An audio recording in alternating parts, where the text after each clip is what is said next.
तो चलो class start करते हैं हम लोग। वैदिक, good evening. Good evening sir. Good evening. भाई लास्ट वाला जो टॉपिक था, वहां तक अपन ने क्या क्या पढ़ लिया था वो याद है? लास्ट अपन ने देखा था कि भाई ऑडिटर किन किन का काम यूज में ले सकता है ना, अपने अलावा। तो एक हमने पढ़ लिया कि भाई आप काम यूज में ले सकते हो इंटरनल ऑडिटर्स का, आप एक्सपर्ट्स का काम में यूज ले सकते हो, और अगर आपका क्लाइंट जो है वो सर्विस ऑर्गेनाइजेशंस के थ्रू काम करा रहा है तो आप उनके ऑडिटर से भी काम जो है वो उन्होंने जो किया है वो भी यूज में ले सकते हैं, लेकिन सभी काम की रिस्पॉन्सिबिलिटी अल्टीमेटली आपकी रहेगी, है ना। ये हमने लास्ट टॉपिक में कवर कर लिया था। ठीक है भाई, वो हो गया कंप्लीट। उसमें किसी को कोई डाउट, बीच में सैटरडे संडे आया, तुम्हें पढ़ा कोई डाउट आया हो तो बताओ पहले, फिर आगे पढ़ते हैं।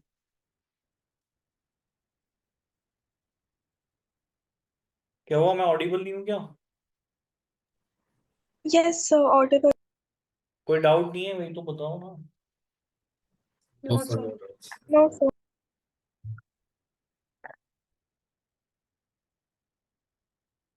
चलो तो फिर अभी इसका एक टॉपिक हम लोग कवर कर लेते हैं। हम लोग सैम्पलिंग तक आ गए हैं, है ना। अब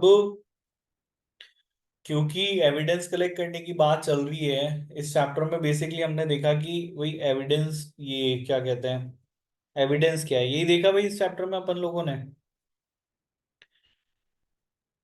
है ना। Yes, sir.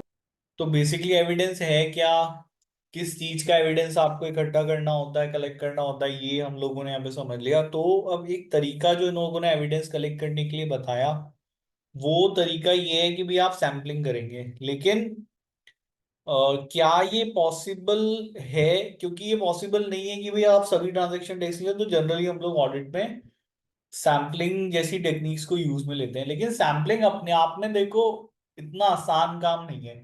क्या सैंपल होगा, ठीक है, कैसे आप लोग सैंपल लेंगे, वो बहुत, उसके ऊपर आपकी ऑडिट क्वालिटी बहुत डिपेंड करती है। तो जितना अच्छे से आपको सैंपल निकालना आएगा उतनी अच्छी आपकी ऑडिट क्वालिटी होगी, आपके रिजल्ट्स उतने अच्छे होंगे, उतना ओपिनियन जो है उतना रीजनेबल ओपिनियन होगा, और हम लोग ऑडिट रिस्क जो है वो उतना कम रिड्यूस हमारा हो जाएगा। ठीक है भाई, तो ये एक बड़ी चीज है जो समझ में आनी चाहिए from the practical point of view, क्योंकि जब काम करेंगे तब सैंपल ही निकालना वो बड़ा ऑप्शन होता है। तो इन्होंने बोला है कि भाई देखो, सिलेक्टिंग आइटम फॉर टेस्टिंग, तो इन्होंने बोला तीन ऑप्शंस है आपके पास कि भाई या तो 100% टेस्टिंग कर लो। अभी 100% टेस्टिंग हर बिजनेस की करना तो पॉसिबल नहीं होता है। जो छोटे बिजनेस होते हैं जिनके ट्रांजेक्शन्स बहुत कम हुए हैं, और अगर ऑडिटर को लगता है कि हाँ भाई ठीक है मैं सारे ट्रांजेक्शन्स को ही चेक कर सकता हूँ, तो ऐसे केस में ISA 500 हमको ये बोल रहा है कि ठीक है आप 100% टेस्टिंग कीजिए।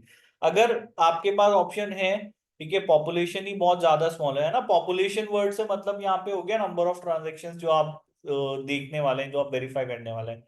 ठीक है बेटा, समझ में आ गया पॉपुलेशन से मतलब क्या है यहाँ पे? Yes. ठीक है, तो अगर आपका पॉपुलेशन का साइज बहुत स्मॉल है, और आप उसमें से सभी पॉपुलेशन के सभी आइटम्स को इजीली चेक कर सकते हैं, कम टाइम में चेक कर सकते हैं, तो इट इज बेटर कि आप वो कर लीजिए, है ना। उससे ऑडिट रिस्क आपका काफी रिड्यूस हो जाएगा। ये नहीं बोला alternatively if it is an area over which the auditor required greater confidence, for example area that is material by nature or is considered to be of significant risk, the auditor may decide to test all items within the population। तो या तो आपके अगर population size बेटा बहुत small है, you can go कि हाँ भाई अब you can go for the strategy कि भाई ठीक है मैं 100% पॉपुलेशन जो है वो टेस्ट करने वाला हूँ। Otherwise in a certain cases, in a certain manner, कि भी जहां पर रिस्क ऑफ मटेरियल मिसस्टेटमेंट बहुत ज्यादा है, सिग्निफिकेंट रिस्क इन्वॉल्व है। अब क्या होता है कि कई बार ऐसी ऐसे बिजनेस होते हैं, उनके कुछ ऐसे एरियाज होते हैं जो कि बड़े रेड एरिया हैं। अब रेड एरिया वर्ड मैंने इसलिए यूज किया कि जहां पे मटेरियल मिसस्टेटमेंट का रिस्क ज्यादा है। अब अगर आप किसी डायमंड मर्चेंट की बिजनेस को ऑडिट करोगे तो उसकी इन्वेंट्री बहुत ज्यादा मटेरियल इन्वेंट्री होगी, होगा नहीं होगा? यस और नो? Yes, sir.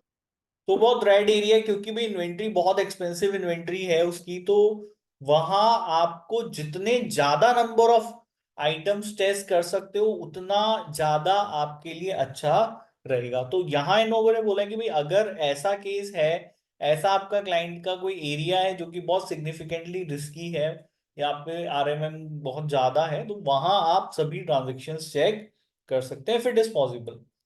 ठीक है, नहीं कर सकते तो selecting specified items for testing, तो फिर अगर नहीं कर सकते हो तो हम लोगों के पास दूसरा कोई ऑप्शन नहीं रहता, हम स्पेसिफिक आइटम्स ही टेस्ट करते हैं। Items with specific characteristic may be chosen for testing such as high value items within a population. तो उसके बाद या फिर एक स्पेसिफिक कैरेक्टरिस्टिक पकड़ के, अब उसमें ये सैम्पलिंग नहीं हुआ ना, आप सारे ट्रांजेक्शन चेक नहीं कर रहे हो बट आप एक करेक्टरिस्टिक के सारे ट्रांजेक्शन चेक करोगे। ठीक है, अब एक करेक्टरिस्टिक अगर आपने पकड़ ली पॉपुलेशन में, जैसे आपने एक अमाउंट पकड़ लिया कि भाई इस अमाउंट के ऊपर के सारे ट्रांजेक्शन चेक करेंगे, ठीक है, तो वो सैम्पलिंग नहीं है, बल्कि वो स्पेसिफिक करेक्टरिस्टिक के सारे ट्रांजेक्शन चेक किए जा रहे हैं, इसको हम लोग प्रॉपर सैम्पलिंग नहीं बोल सकते। ठीक है भाई, समझ में आ गया है यहाँ पे, यस और नो? Yes, sir. सिमरन, वैदिक, समझ में आई बात मेरी यहाँ पे, स्पेसिफिक आइटम Yes, sir. वाली? हाँ, तो Yes, sir. High value items हो सकते हैं, एक सर्टेन अमाउंट से आपके ऊपर के ले लिया, किसी अदर इंफॉर्मेशन पे बेस आपने उसको कर लिया है। Although less than 100% being dead, this does not mean, मतलब इसको आप सैम्पलिंग नहीं बोल सकते क्योंकि कॉमन कैरेक्टरिस्टिक उठा करके आपने सारे ट्रांजेक्शन चेक करेंगे। सैम्पलिंग में हम लोग ये चीज अवॉइड करते हैं, सैम्पलिंग में ऐसा नहीं होता कि भी कॉमन कैरेक्टरिस्टिक के बेसिस पे हम लोग सारे ट्रांजेक्शन, उससे तो प्रिडिक्टेबिलिटी आ जाएगी ना। अब क्लाइंट को पता है कि आप कौन सा ट्रांजेक्शन चेक करने वाले हो, या क्लाइंट के एम्प्लॉयज को पता है, जब वो प्रिडिक्टेबिलिटी आ गई तो वो सैम्पलिंग कैसे हुआ, होगा क्या वो सैम्पलिंग, यस और नो? No, sir. ठीक है, उसको सैम्पलिंग आप कैसे कंसीडर कर दोगे? ठीक है, एक सेकंड, एक सेकंड ना।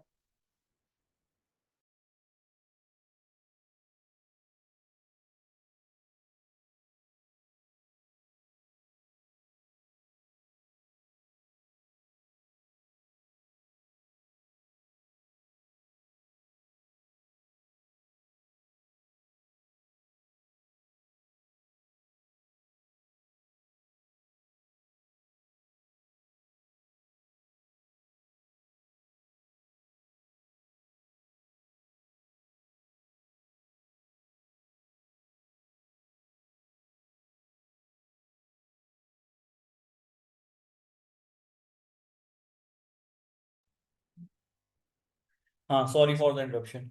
तो सैम्पलिंग के अंदर इन्होंने बोला है कि भाई सैम्पलिंग में क्या होता है कि हर एक आइटम का इक्वल चांस होता है सिलेक्शन का। वो जब तरीका उस तरीके से आप जब कोई आइटम सेलेक्ट करके उसको टेस्ट करोगे, it will be considered as sampling. Common characteristic के बेसिस पे अगर आपने किया तो इसको सैम्पलिंग नहीं कहेंगे, वो उसमें पहली बात तो सारी पॉपुलेशन के सिलेक्ट होने के चांसेस ही खत्म हो गए। अब जो कॉमन कैरेक्टरिस्टिक में नहीं है, अब जैसे मान लीजिए अलग से फॉर एग्जांपल हमारे पास सर्टेन चाइना के लोग हैं, जापानीज लोग हैं, इंडियंस हैं, यूएस के हैं, यूके के हैं, सब तरीके के लोग हैं, आपने बोला कि भाई जो जो इंडियंस है उनको उठा करके चेक कर लो, तो ये सैम्पलिंग थोड़ी ना हुई। इसमें तो प्रिडिक्टिविटी पूरी पूरी की, यहाँ पे सिर्फ इंडियंस लोगों को चेक किया जाएगा, बाकी कोई दूसरी कंट्री के लोगों को हम चेक नहीं करेंगे, है ना? यस और no? Yes, sir. Cannot be considered sample क्योंकि वहां पे सबको पता हो गया, सब बाकी सारी पॉपुलेशन को तो चेक आप करने वाले ही नहीं हो। तो ये इसको हम लोग सैंपलिंग नहीं करते, बट ये ठीक है अगर आप, अगर क्लाइंट आपको लग रहा है कि रिस्क बहुत कम है, प्रिडिक्टेबिलिटी आ भी जाएगी तो उससे फर्क नहीं पड़ेगा, आईएसए 500 ये परमिट करता है, तो आप इस तरीके से जो है वो टेस्टिंग कर सकते हैं। फिर हमारा तीसरा जो ऑप्शन होता है फिर सैंपलिंग होता है। अब जब सैंपलिंग आ गई तो सैंपलिंग करने का तरीका एक ही है। ठीक है, मतलब सैम्पलिंग के भी मेथड्स अपने वो हम सीखेंगे, बट सैम्पलिंग के अंदर एक जो इंपॉर्टेंट चीज होती है जो आपको रिटेन करनी होती है वो ये होता है कि भाई पॉपुलेशन में सभी आइटम्स का चांस ऑफ सिलेक्शन बराबर से होना चाहिए, तभी वो प्रॉपर सैम्पलिंग है। अदरवाइज वो 100 लोग हैं, 100 आइटम्स है, 100 ट्रांजेक्शन है, सभी ट्रांजेक्शन्स का इक्वल चांस ऑफ सिलेक्शन आपको मेंटेन कराना पड़ेगा, then it will be considered as a proper sampling. Clear है भाई, समझ में आ गया यहाँ पे, यस और नो? Yes, sir. ठीक है, 100% of the items with in, ये आईएसए 500 में हमको डेफिनेशन, आईएसए 530 में सॉरी डेफिनेशन हम लोगों को दी गिवन है कि भाई आप जब ऑडिट प्रोसीजर्स इस तरीके से लेस देन 100% पॉपुलेशन के ऊपर अप्लाई करते हैं, ठीक है, कि सभी आइटम्स के बराबर चांसेस होते हैं, वह chances of selection, in order to provide the order ठीक है, इस तरीके से उनके पास बराबर के चांसेस हैं कि वो जो जिस कंक्लूजन पे उनको टेस्ट करने के बाद पहुंचेगा वो एक रीजनेबल कंक्लूजन पे पहुंचेगा, एक रीजनेबल बेसिस पे पहुंचेगा, then it will be called as sampling. ठीक है भाई, समझ में आ गया सिमरन वैदिक या? Yes, sir. Yes, sir. Yes, sir. तो तीन आपके पास तरीके हो गए टेस्टिंग करने के, या तो आप 100% पॉपुलेशन पे चल जाइए, या फिर आप कॉमन कैरेक्टरिस्टिक के ट्रांजैक्शंस को चेक कर लीजिए, बाकियों को छोड़ दीजिए, या फिर आप प्रॉपर सैम्पलिंग कीजिए। अब सैम्पलिंग आप जब करेंगे तो वो इस तरीके से होगी कि वहां पे जो आइटम सेलेक्ट होंगे उनका सबका बराबर का चांस होगा। ठीक है, तो इसलिए वैसे क्यों जरूरत है ये तो हम जानते हैं कि भी देखो जनरली हम लोगों के पास पूरी अकाउंटिंग पॉपुलेशन को टेस्ट करने का पूरा टाइम नहीं है। ठीक है, पॉसिबल ही नहीं है, इम्पॉसिबल है।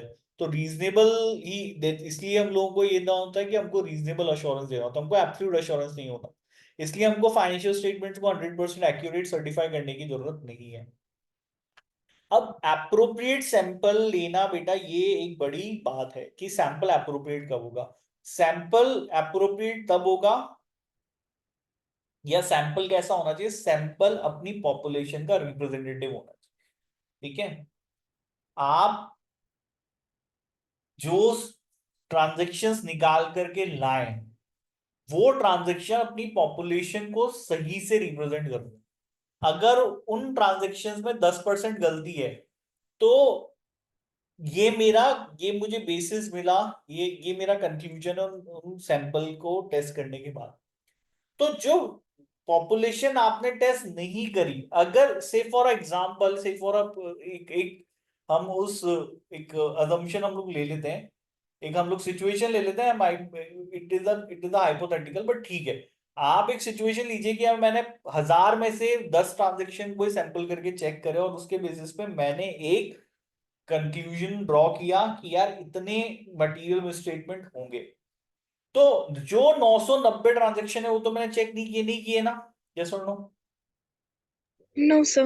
नहीं किए। तो मैं एक हाइपोथेटिकल सिचुएशन ले लेता हूं कि if I test all of the 990 transactions, तो जिस कंक्लूजन पे पहुंचूंगा मैं वही सिमिलर कंक्लूजन पे पहुंचूंगा जो मैंने उन 10 ट्रांजेक्शंस को चेक करने के बाद पहुंचा था, है ना? आप मेरी बात समझ रहे हो क्या कह रहा हूं कि भाई सैंपल इतनी अच्छी क्वालिटी का होना चाहिए कि वो 10 ट्रांजेक्शन को चेक करके हम जिस कंक्लूजन पे पहुंचे हैं, अगर हम बचे हुए 990 ट्रांजेक्शंस को भी चेक कर ले तो भी हम उसी कंक्लूजन पे पहुंचेंगे। ये आपका एक अच्छा सैंपल जो है वो होगा अगर आपने इस तरीके से काम किया, तो आपका सैंपल रिप्रेजेंटेटिव सैंपल कंसीडर किया जाएगा। आगे समझ में क्लियर है यहाँ पे, यस और नो? Yes. सिमरन समझ में आई, वैदिक समझ में आई बात मेरी, यस और no? Yes, sir. Yes, sir. तो अगर मैं इसको यहां पर लिख दूं तो ये ज्यादा इजी रहेगा याद रखने में कि आपने 10 सैंपल्स चेक किए, you reached on certain conclusion. Now what, ये सैंपल रिप्रेजेंटेटिव है नहीं, वो इस बात के ऊपर डिपेंड करता है कि बचे हुए 990 जो ट्रांजैक्शंस हैं इनको चेक करने के बाद भी I reached on same conclusion, तब जाकर के इसको हम लोग रिप्रेजेंटेटिव मानेंगे। ठीक है भाई, समझ में आ गया, क्लियर यहाँ पे, Yes, sir. है ना? अब it must have the characteristic, इसके अंदर करेक्टरिस्टिक होनी चाहिए, इसलिए हम लोग सैम्पलिंग साइज को रिड्यूस करने के लिए हम ये कोशिश करते हैं कि हमारा सैंपल रिप्रेजेंटेटिव हो। इसके लिए एक रीजनेबल साइज हमको सैंपल का यूज करना पड़ता है ऑफ द सैंपल। तो आप यहाँ पे अपना साइज ऑफ सैंपल बढ़ा दें या फिर स्ट्रेटिफिकेशन यूज करें। स्ट्रेटिफिकेशन क्या है भाई, यहाँ पे ये हम लोग देख लेते हैं। पढ़ा है स्ट्रेटिफिकेशन? आई होप ये ऐसा नहीं है पढ़ा नहीं होगा, स्टैटिस्टिक्स में आपने ये सब चीजें पढ़ी होगी। पढ़ा है क्या स्ट्रेटिफिकेशन? Yes, sir. सिमरन वैदिक पढ़ा है नहीं पढ़ा? और समझा दीजिए एक बार। मैं बताता हूँ, हम कोई बात नहीं हो तो बताना ही है। It is distribution of population on the basis of common characteristic. ठीक है, कॉमन करेक्टरिस्टिक के बेसिस पे पॉपुलेशन को डिस्ट्रीब्यूट। अभी मैंने आपको एग्जांपल में दिया कि भाई हमारे पास 1000 लोग हैं, 1000 जनों की जनसंख्या है। ठीक है, अब इस 1000 जनों की जनसंख्या में से मुझे यहां पर ये देखना है कि कितने लोग एजुकेटेड हैं और कितने लोग अनएजुकेटेड हैं। ठीक है, अब ये पॉपुलेशन एक जैसी पॉपुलेशन नहीं है, इट इज अ हीट्रोजीनियस। एक वर्ड होता है ना होमोजीनियस हीट्रोजीनियस, समझते हो? Yes, Yes, sir. sir. होमो मीन्स एक जैसे Yes, sir. Yes, और sir. Hetero means Different properties. तो ये प्रॉपर्टी। अब ये जो 1000 पॉपुलेशन है ये हीट्रोजीनियस पॉपुलेशन है, सब अलग अलग तरीके के हैं। सो अगर मैं डायरेक्टली इसमें से सैंपल करूंगा तो यहाँ पर क्योंकि पॉपुलेशन हीट्रोजीनियस है तो ये अच्छा सैंपल मुझे नहीं मिलने वाला। अगर एक जैसे ही सब पॉपुलेशन एक जैसी होती है तो ना, होमोजीनियस पॉपुलेशन होती है, तो आप इसमें से कर लो। तो मैं क्या करता हूँ, कॉमन कैरेक्टरिस्टिक लेकर इस 1000 की पॉपुलेशन को बांटता हूँ। से फॉर एग्जांपल एथेनिसिटी। अब एथेनिसिटी क्या हो गया कि भाई इसमें से अलग कर देते हैं। सी, यहाँ पे एशियंस को अलग कर दो, अमेरिकन्स को अलग कर दो, ब्रिटिशर्स को अलग कर दो। ठीक है, now I have certain people, सबसे ज्यादा एशियंस ही होंगे हमारे, 500 एशियंस हो गए, 300 अमेरिकन हो गए, 200 ब्रिटिशर्स हो गए। ठीक है, ऐसा हो गया। एशियन वैसे मतलब समझ गए ना यहाँ पे? Yes, sir. तो on the basis of a common characteristic you have distributed this population. अब सैंपल ले लेते हैं। ठीक है, प्रोपोर्शनेटली मेरे को अगर 10 लोगों का ही चाहिए तो 5 एशियंस हो जाएंगे। ठीक है, 3 अमेरिकन हो जाएंगे, 2 हमारे ब्रिटिशर्स हो जाएंगे। ये जो सैंपल बनेगा ये अपनी पॉपुलेशन का रिप्रेजेंटेटिव सैंपल होगा। ये ज्यादा बेटर तरीके से रिप्रेजेंट कर रहा है कि ये एक तरीका हो गया। अगर मान लीजिए मैं यहीं से सीधा 10 लोग उठा लेता तो यहां पर हो सकता है कि 5 मेरे को एशियंस नहीं मिलते, हो सकता है अमेरिकन ज्यादा मिल जाते, हो सकता है ब्रिटिशर्स एक भी ना मिलता। तो ये जो सैंपल लेता है ये अपनी पॉपुलेशन का रिप्रेजेंटेटिव अच्छा नहीं है। बल्कि यहां जब मैंने इस पॉपुलेशन को डिस्ट्रीब्यूट किया on the basis of certain characteristic तो मुझे जो सैंपल मिला वो ज्यादा बेटर रिप्रेजेंटेटिव कैरेक्टरिस्टिक का सैंपल है ना? फर्क है दोनों में, यस और नो? Yes, sir. वैदिक समझ में आई बात मेरी? सिमरन समझ में आई बात मेरी? Yes, sir. तो इसीलिए अपने सैंपल को बेटर करने का तरीका ये कि जब आपकी पॉपुलेशन काफी हीट्रोजीनियस पॉपुलेशन है तो उसको एक कॉमन कैरेक्टरिस्टिक पे बांट दीजिए। चलो ये तो एक एग्जांपल हो गया कि भाई सर ये आपने पॉपुलेशन का एग्जांपल लिया है, मतलब ह्यूमन पॉपुलेशन का एग्जांपल लिया है। अकाउंट्स में हम इसको कैसे करेंगे? अब आप मान लीजिए कोई कंपनी जो सेल कर रही है ऑल ओवर इंडिया, है ना? कहाँ सेल कर रही है वो? ऑल ओवर इंडिया सेल कर रही है। तो जो जो उनके ट्रांजेक्शन्स आपके पास अवेलेबल हैं वो हर अलग अलग डिस्ट्रिक्ट्स के अवेलेबल हैं, अलग अलग शहरों के अवेलेबल हैं। तो हमने क्या किया कि भाई से फॉर एग्जांपल अगर 10,000 ट्रांजेक्शन्स उनके पास हुए हैं, नंबर ऑफ ट्रांजेक्शन्स उनके 10,000 है और वो पूरे इंडिया के अंदर सेल कर रहे हैं, तो हम इस पॉपुलेशन का डिस्ट्रीब्यूशन कर सकते हैं स्टेट वाइज। कर सकते हैं कि काम करो स्टेट वाइज डिस्ट्रीब्यूशन कर दो। ठीक है, राजस्थान में कितनी सेल हुई, यूपी में कितनी सेल हुई, एमपी में कितनी सेल हुई, महाराष्ट्र में कितनी, सैंपल वाइज स्टेट वाइज आपने पूरे नंबर ऑफ ट्रांजेक्शन्स को डिस्ट्रीब्यूट कर दिया। तो जिस स्टेट में ज्यादा सेल हुई उसके सैंपल भी ज्यादा लोगे। अब जब आप, क्योंकि अब आप डिस्ट्रीब्यूट कर सकते हो, कर चुके हो तो, है ना? ये सुनो, yes, sir. है ना? राजस्थान में भी ज्यादा सेल हुई तो ज्यादा नंबर ऑफ सैंपल हम राजस्थान से लेते हैं, यूपी में थोड़ी कम हुई तो उससे थोड़ा कम ले लेते हैं, महाराष्ट्र में उससे और कम हुई तो उसमें और कम ले लेते हैं।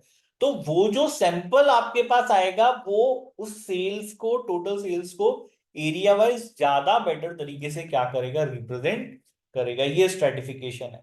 आया समझ में? क्लियर है बेटा यहाँ तक, यस और नो? Yes, sir. ठीक है। Yes, sir. हाँ, ऑब्जेक्टिव स्ट्रेटिफिकेशन का ये है कि ऑडिटर जो है वो वेरिएबिलिटी ऑफ आइटम्स को रिड्यूस करे विद इन दी सब पॉपुलेशन, जिससे कि सैंपल साइज आप कम छोटे भी ले सकते हैं और सैम्पलिंग रिस्क भी ऑटोमेटिकली आपकी यहाँ पर बढ़ेगी नहीं। ये उन्होंने यहाँ पर समझाया है। क्लियर है भाई? समझ में आ गया यहाँ पे, यस और नो? Yes. तो ये एक दूसरा, सैंपल लेने के दो तरीके होते हैं कि स्टैटिस्टिकल मेथड्स होते हैं, एक हमारे नॉन स्टैटिस्टिकल मेथड होते हैं। ये भी पढ़ा ही पढ़ा आप लोगों ने, मेरे ख्याल स्टैटिस्टिक्स में सब चीजें पढ़ी भी होंगी आपकी, ऐसा नहीं है? पढ़ा क्या है क्या? Yes, sir. ये पढ़ा है. Yes, sir. हाँ कोई बात नहीं, वैसे भी मैं थोड़ा बहुत बता दूंगा, हालांकि हमको कोई प्रैक्टिकली क्वेश्चन सॉल्व नहीं करना है, थ्योरी समझनी है इसकी, तो वो ज्यादा इतनी डिफिकल्ट है नहीं। तो देखो अब स्टैटिस्टिकल सैम्पलिंग और नॉन स्टैटिस्टिकल सैम्पलिंग में क्या फर्क है। स्टैटिस्टिकल सैम्पलिंग में जो आपकी अप्रोच होती है, ठीक है, वो ये होती है, means any approach to sampling that uses. अब अगर आपकी अप्रोच ये है कि सिलेक्शन ऑफ सैंपल्स रैंडम होगा और यहाँ पे सैंपल्स के रिजल्ट्स को इवेल्युएट करने के लिए प्रोबेबिलिटी थ्योरी का जब आप यूज लेंगे, तो इस तरीके से ये जब दो चीजें आप करोगे, सिलेक्शन ऑफ सैंपल्स रैंडम रखोगे, प्रोबेबिलिटी थ्योरी का यूज लोगे सैंपल रिजल्ट्स का इवेल्युएशन करने के लिए, तो इसको स्टैटिस्टिकल सैंपलिंग बोलेंगे। ये दो चीजें आपकी होनी चाहिए, ठीक है भाई। क्या क्या होना चाहिए, एक सैंपल ऑफ सिलेक्शन रैंडम होना चाहिए और सैंपल्स के रिजल्ट्स का इवेल्युएशन प्रोबेबिलिटी थ्योरी से आपको करना होगा। तो इस तरीके से की गई सैम्पलिंग को स्टैटिस्टिकल सैम्पलिंग बोलते हैं। क्लियर है, समझ में आ गया, यस और नो? Yes, sir. ये MA में पढ़ा है. हाँ किसने पढ़ा है? MA MA Management management. Accounting. हाँ, या मैनेजमेंट में, स्टैटिस्टिक्स में, जिसमें भी। अभी हो सकता है थोड़ा सिलेबस चेंज हो गया हो, मेरे टाइम पे थोड़ा था। ये पढ़ा है ना आप लोगों ने, हाँ या ना? Yes, Yes, sir. sir. सारे पढ़ा है. statistical sampling के methods पढ़े हैं. Random, systematic and monetary unit, है ना? Yes, Yes. sir. इसमें हमको सिर्फ थ्योरी पढ़नी है, ज्यादा कुछ है नहीं, है ना?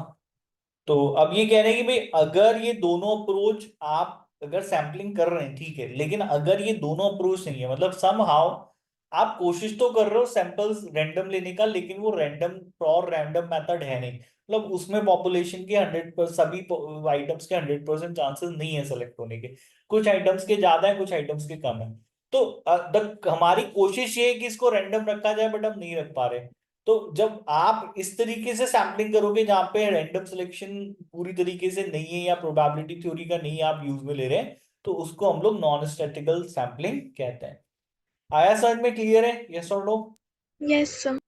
रैंडम सिलेक्शन में बेसिकली एक टेक्निक आप फॉलो करते हो ताकि हर आइटम का 100% चांस हो सेलेक्ट होने का, सब 100% नहीं, सॉरी गलत बोलिए, हर आइटम का बराबर से चांस हो सेलेक्ट होने का, ठीक है, Yes. क्लियर। तो रैंडम सिलेक्शन आप करें, this can be achieve through the use of random number generator और टेबल। तो ये आप कैसे कर सकते हो, आप कोई रैंडम नंबर जनरेटर ले लीजिए या किसी तरह का कोई टेबल ले लीजिए, उसमें हर आइटम का बराबर चांस होगा यहाँ पे सेलेक्ट होने का, वो कोई रैंडम नंबर आपको जनरेट करके दे देगा। आप रैंडम सिलेक्शन, क्योंकि वहां बाइसनेस नहीं है। देखो क्या है कि आप कभी हाउसी खेली है आपने? Yes, sir. Yes, sir. तो क्या होता है जब आप हाउसी खेलते हो तो आपके पास एक वो होता है और उसमें से आपको एक नंबर निकालना होता है, और सब लोगों को लग रहा है कि आप अपनी इच्छा से नंबर नहीं निकाल रहे हो, आप बस उसको हिला रहे हो, जो नंबर आपके हाथ में आया और आपने वो रख दिया। बट एक्चुअली में ऐसा होता नहीं है। मल्टीपल टाइम्स आप वाकई नहीं देखते, मल्टीपल टाइम्स आप बायस हो जाते हो, यार ये नंबर क्यों नहीं निकाल लूं मैं, हो करते हो ये आप, ये सुनो। Yes, sir. तो वहां हर नंबर का बराबर का चांस नहीं है सेलेक्ट होने का, वहां बाइसनेस आ गई, है ना? आ गया बाइसनेस, आ गया वहां तो आपका, ये सुनो। Yes. तो जब आप हाउसी खेल रहे हो, जिस तरीके से नंबर का सिलेक्शन हो रहा है वो रैंडम नहीं है, it is not a statistical method of sampling, it is a non statistical method of sampling, है ना? क्योंकि वहां पे रैंडमनेस, हर नंबर का 100% चांस रहा नहीं है भाई यहाँ पे, ठीक है। कोई कोई स्ट्रक्चर टेक्निक नहीं है, कोई यहाँ पे बिल्कुल 100% रैंडमनेस आपने मेंटेन नहीं करी, बाइस्ड है, मेरे को पसंद आया 10 नंबर, मैंने उठा करके बोल दिया नंबर 10। तो ये हालांकि इस तरीके से सैम्पलिंग करी जा सकती है, बट इसको हम लोग स्टेटिस्टिकल मेथड नहीं बोलेंगे, नॉन स्टेटिस्टिकल मेथड हो गया, क्योंकि कहीं ना कहीं आपकी थोड़ी सी बाइसनेस इसके अंदर आ गई है ना भाई, यस और नो? Yes. आ रही बात समझ में सिमरन और वैदिक? इसको हम लोग स्टेटिस्टिकल नहीं बोल सकते, इसको हम लोग कि नॉन स्टेटिस्टिकल मेथड बोलेंगे, क्योंकि there is certain chances of biasness और पार्शियलनेस। आगे समझ में क्लियर है यहाँ पे, यस और नो? Yes. ये इन्होंने बोला। Yes, sir.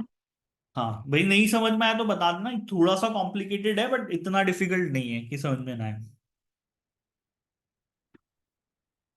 आगे पढ़े, समझ में आ गया, हाँ या ना? यस। अब स्टैटिस्टिकल मेथड में इन लोगों ने रैंडम सिलेक्शन बताया, अब use of random number generator. Now see, एक काम करो, वाकई ऐसे हम लोग कर लेते हैं कि ठीक है, आप हाउसी खेल रहे हो, आप अपने पास बॉक्स रखा, लेकिन अब आप नंबर वहां से उठाओगे नहीं। ठीक है, अपना फोन उठाओ, फोन पे एक रैंडम नंबर जनरेटर लेकर के आओ, मतलब ऐप आती है उसकी, एक आप ऐप इंस्टॉल कर सकते हो, उसको प्रेस करोगे, वो कोई भी एक नंबर उठाकर निकाल करके देगा, और वही नंबर मेरे को बोलना है। अब यहां पर मेरी बाइसनेस खत्म हो गई, यस और नो? हर एक नंबर के बाद बराबर चांस आ गया, क्योंकि मैं नहीं देख रहा वहां पे, मुझे एक ऐप नंबर बता रही है कि वहां अभी ये नंबर बोलना है ना? यस और नो? Yes sir. ठीक है, तो इस तरीके से जब कोई पर्सन एक रैंडम नंबर जनरेटर या कोई टेबल की मदद से यहां पर सिलेक्शन करेगा, तो उसको हम लोग रैंडम सिलेक्शन बोलेंगे, क्योंकि वहां पर हर नंबर के 100%, हर नंबर के बराबर से चांसेस हो गए सिलेक्ट होने के। ठीक है, आपकी बाइसनेस और आपकी पार्शलनेस खत्म हो गई पूरी तरीके से। क्लियर है, समझ में आया? यस और नो? ये आजकल तो वैसे वो हाउसी हाउसी ना, वो ऑनलाइन वाली भी आने लग गई है। आपने लोगों को टिकट बांट दी है, अब आपको नंबर उठाने की जरूरत नहीं है, वो आप उसके ऊपर क्लिक करोगे, वो अपने आप एक रैंडम नंबर जनरेट करके बोल देगा, वो बोल दो, लोग देख ढूंढ लेंगे। ऐसा भी हो गया, खेला वो ऑनलाइन वाला या नहीं? यस सर, नहीं। खेला है। हाँ हाँ, खेला ना। मेरे तो अभी लास्ट टाइम पे दिवाली थी, तो मेरा कजन आया हुआ है, तो उसने बताया, मैंने कहा ये सही चीज है यार, है ना? वो मुझे ज्यादा बढ़िया लगा, कोई बोर्ड नहीं, कुछ नहीं, बस लोगों को टिकट्स बांटने हैं, और वो ज्यादा अच्छा तरीका है, ज्यादा रैंडम तरीका है, कोई चीटिंग नहीं हो सकती उसके अंदर, है ना? ये इन्होंने, यस। तो this can be achieve through a use of random number generator और टेबल। ठीक है, नेक्स्ट इन लोगों ने सिस्टमैटिक सेलेक्ट, अब ये स्टैटिस्टिकल मेथड है सैम्पलिंग का। नाउ सी, एक सिस्टमैटिक सिलेक्शन इन लोगों ने बता दिया कि एक काम करते हैं, हर बार रैंडम नंबर नहीं निकालेंगे, एक बार रैंडम नंबर निकाल देते हैं, और जो रैंडम नंबर आएगा उसके बाद हम हर 5th या 10th या 15 ट्रांजेक्शन चेक करते हुए चलेंगे। ठीक है, अब जैसे मैं आपके सामने एक काम करता हूँ, एक सेकंड रुकना ना, पेन कहाँ चला गया, एक सेकंड।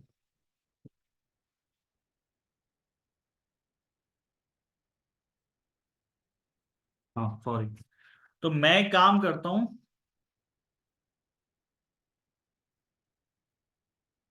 1 2 3 4 5 6, ऐसे 7 नंबर चलते गए चलते गए चलते गए, 17 27 37।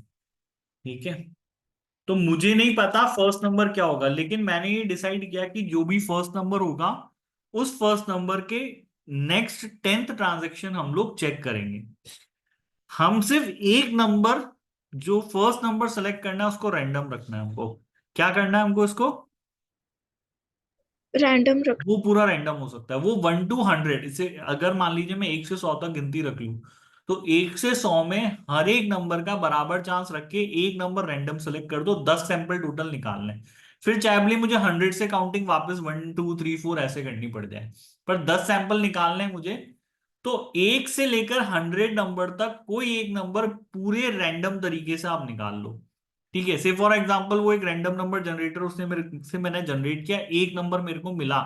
अब एक नंबर से फॉर एग्जांपल मुझे क्या मिल गया, अब मेरा होगा क्या कि पहला नंबर रैंडम होगा, और उसके बाद मैं हर 15th ट्रांजेक्शन चेक करूंगा, तब तक चेक करूंगा जब तक कि मुझे 10 सैंपल नहीं मिल जाते।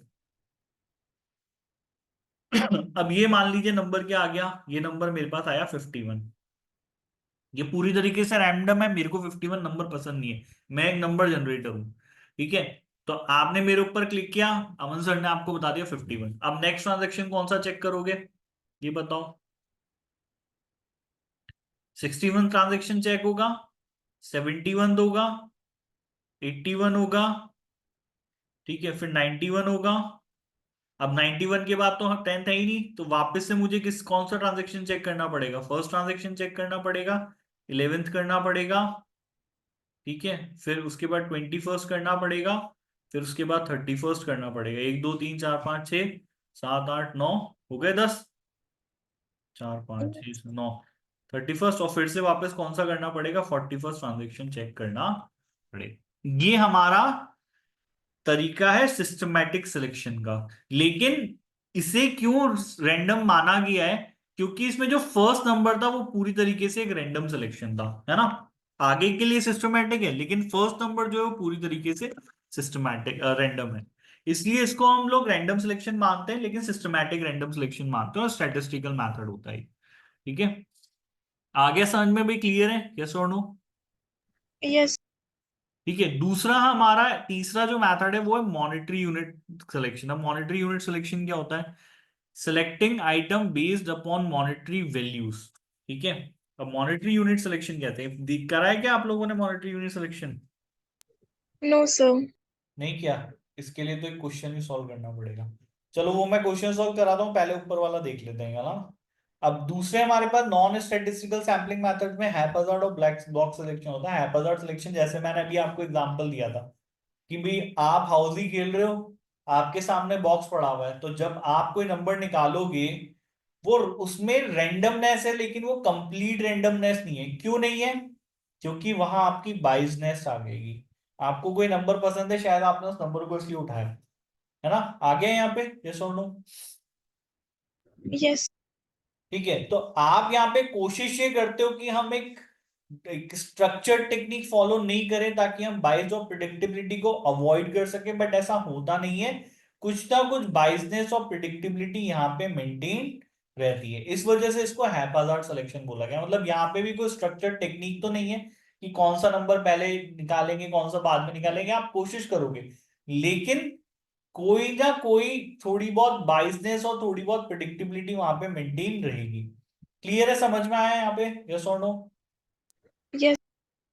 तो हैप्पैजार्ड सिलेक्शन में किसी तरह की कोई स्ट्रक्चर्ड टेक्निक फॉलो नहीं करी जाती है, ठीक है। लेकिन इसमें सभी नंबर के सेलेक्ट होने के 100% चांसेस नहीं होते। होते हैं क्या 100% चांसेस?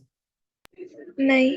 नहीं होते ना। आप हाउसी खेलोगे, आपके सामने बॉक्स पड़ा है, तो आप हर बार थोड़ा ना फर्स्ट नंबर उठाओगे फिर वापस से लाओगे फिर सेकंड नंबर उठाओगे, फिर ऐसा करोगे क्या आप कभी? एक बार आपने उसको पूरा मिक्स कर लिया, अब उठा लिया, अब जो नंबर नीचे चले गए वो चले गए। ऊपर वाले नंबर के चांसेस ज्यादा है सिलेक्ट होने के, नीचे वाले नंबर के चांसेस कम है सिलेक्ट होने के। यस और नो, हाँ या ना? यस। तो इसमें कोई स्ट्रक्चर टेक्निक तो नहीं है, लेकिन कोशिश ये करी जाती है कि बायस ऑफ प्रिडिक्टेबिलिटी नहीं हो, लेकिन फिर भी थोड़ी कहीं ना कहीं थोड़ी बहुत बायस ऑफ प्रिडिक्टेबिलिटी यहाँ पे मेंटेन रहती है। इसको इसलिए हमको स्टैटिस्टिकल मेथड इसलिए हम इसको नहीं बोलते। It is a non statistical method. Clear है, समझ में आया, यस और नो? यस। सिमरन वैदिक समझ में आ गई बात यहाँ पे? Yes, sir.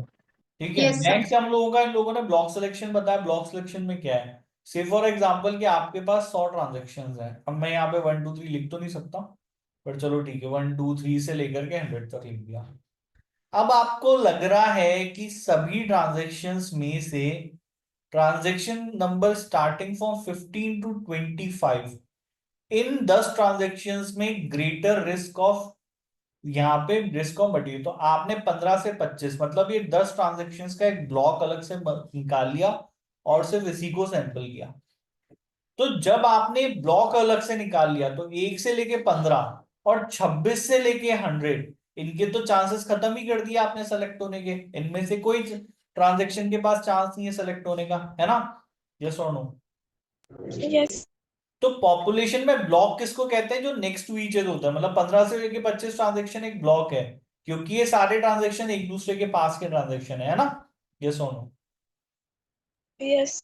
ये इन्होंने बताया, तो इसको ब्लॉक सिलेक्शन कहते हैं। ये भी कोई रैंडम नहीं है, इसमें रैंडमनेस नहीं है। सारी पॉपुलेशन के बाद बराबर चांस सेलेक्ट होने का चांस नहीं है क्या? नहीं है। सिमरन वैदिक है क्या इसके अंदर, दिख रहा है क्या चांस आपको सारी पॉपुलेशन के बाद बराबर सेलेक्ट होने का? No sir. नहीं। तो जब यहाँ पे सारी पॉपुलेशन के बाद बराबर चांस नहीं होता सेलेक्ट होने का, उसको हम लोग नॉन स्टेटिस्टिकल सैम्पलिंग बोलते हैं। हैप्पैजार्ड और ब्लॉक में दोनों में ये दिक्कत है। इसलिए इन्होंने बोला है कि अगर आप ब्लॉक सिलेक्शन से करते हैं तो आपको एक से ज्यादा ब्लॉक सेलेक्ट करने चाहिए। बस इतनी सी बात है। क्लियर है यहाँ पे, यस और नो? Yes. Yes, sir. ये देखो, इन्होंने जो मैंने आपको हैप्पीजार्ड में बात बोली ना, वो उन्होंने यहाँ लिखी है कि जब आप नॉन स्टैटिस्टिकल मेथड जैसे हैप्पीजार्ड या ब्लॉक का यूज करते हो, तो ऑडिटर अपना जजमेंट, अपना दिमाग लगाता है कि मुझे कौन सा आइटम सेलेक्ट करना है, कौन सा नहीं करना। ठीक है, तो जब ऑडिटर अपना दिमाग लगाएगा कि मुझे कौन सा आइटम सेलेक्ट करना है, नहीं करता, तो इससे बायसनेस क्रिएट होगी। ठीक है, the will this lend itself the auditor buys, it does not suppose the risk based approach, the auditor focus on those areas more suspectable। तो जब ऑडिटर इस तरीके से सैम्पलिंग करेगा नॉन स्टैटिस्टिकल हैप्पीजार्ड या ब्लॉक, तो वो अपना जजमेंट निकालेगा, अपना दिमाग लगाएगा, कोशिश करेगा वहां से सैंपल निकालूं जहां गलतियां होने की संभावना ज्यादा हो। तो इस वजह से सारी पॉपुलेशन के सेलेक्ट होने के चांसेस बराबर से नहीं रहते, बल्कि वही जहां पर रिस्क ज्यादा होता है वहां के आइटम्स पे वो ज्यादा दिमाग लगाता है। इससे बाइजनेस, पार्शलिटी क्रिएट होती है, और इसलिए इसको हम लोग स्टैटिस्टिकल मेथड ऑफ सैम्पलिंग नहीं कहते। ये फर्क समझ में आ गया भाई? क्लियर है? Yes. अच्छे से बताया ना, क्योंकि ये थोड़ी सी कॉम्प्लिकेटेड चीज है। सिमरन वैदिक समझ में आ गया, हाँ या ना? Yes, sir. ठीक है, Yes, तो sir. अगर आप इन दोनों का कंपैरिजन करेंगे तो आपको एक मिलेगा कि अगर मेरे पास 100 आइटम्स हैं और मैं इस तरीके से सैम्पलिंग कर रहा हूं कि 100 के 100 आइटम बराबर से चांस रखते हैं सेलेक्ट होने का, it is a statistical method of sampling. और वहीं पर अगर 100 आइटम्स हैं और मैंने थोड़ा सा भी जजमेंट अप्लाई कर दिया कि भाई ठीक है, 1 से 100 में से मैं वो ट्रांजेक्शन चूज करता हूं, या वो एरिया चूज करता हूं, या वो नंबर चूज करता हूं जिसपे गलती होने की चांस होगी, तो ये सिलेक्शन का तरीका आपका स्टैटिस्टिकल नहीं रहेगा, ये नॉन स्टैटिक, क्योंकि आपने सभी आइटम्स के बराबर सेलेक्ट होने के चांसेस को खत्म कर दिया है यहाँ पे। ये बेटा अपना statistical and non statistical sampling के बीच का गैप होता है, डिफरेंस होता है। क्लियर है, समझ में आ गया, हाँ या ना? Yes. ये उन्होंने बताया। चलो एक क्वेश्चन कराना है, कल इसको करते हैं क्वेश्चन को बैठ करके, तो उससे वो मॉनिटरी यूनिट सैम्पलिंग आपको समझ में आ जाएगा। ठीक है, Yes. सिस्टमैटिक एंड, तो कल एक ये क्वेश्चन करेंगे, ज्यादा कुछ बचा नहीं है, मोस्ट प्रोबेबली कल खत्म भी हो जाएगा चैप्टर, है ना? Yes. ठीक है, कोई डाउट हो तो बताओ, समझ में आ गया अभी जो पढ़ाया? Yes, sir. Yes. सिमरन बेटा, Yes, sir. चलो क्लास खत्म करते हैं, bye, good night. Thank you, sir. Bye. Bye. Thank you, sir.